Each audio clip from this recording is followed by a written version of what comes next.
मैया की, भगीरथ महाराज की, समर्थ सद्गुरू गजानन महाराज की। सध्या आम्ही सर्व यात्रेकरू मंडळी गंगासागर येथे आलेला आहोत आणि गंगासागरला फार छान स्नान झालेलं आहे। 8 मे तारीख आहे आजची। स्नान कसं काय झालं मंडळी? छान झालं ना?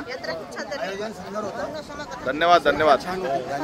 मला हे सांगायचं आहे, सध्या भारत देशाने पाकिस्तानवर अटॅक केलेला आहे। पाकिस्तानची फार मोठी हानी झालेली आहे। आपल्या मिलिटरीचं यात्रा कंपनीच्या व सर्व यात्रेकरूंच्या माध्यमातून खूप खूप अभिनंदन करतो, त्यांना खूप खूप धन्यवाद देतो।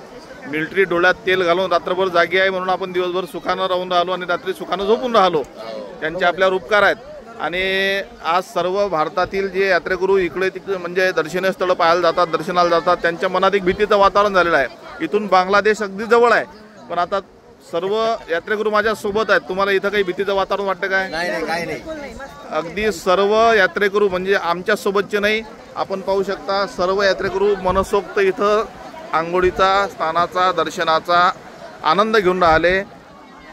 साहजिक आहे, भीती वाटणं हे साहजिक आहे, पण तरी सुद्धा आपल्या देशाच्या मिलिटरीवर सर्वांनी विश्वास ठेवावा, सरकारवर विश्वास ठेवावा व आपल्या भारतातले दर्शनीय स्थळ पाहण्याकरता आपण निश्चित जाऊ शकता। भलेही यावर्षी काश्मीरला कोणी जाऊ नका, अमरनाथची यात्रा टाळा, पण इतर ठिकाणी जाण्याकरता आपण सर्वांनी आपल्या भारत देशाचे जे काही दर्शनीय स्थळ आहेत आपल्या इच्छेनुसार जावं आणि सरकारवर व मिलिटरीवर विश्वास ठेवावा, हीच आपल्याला नम्र विनंती। जय श्री गजानन, जय गंगा मैया।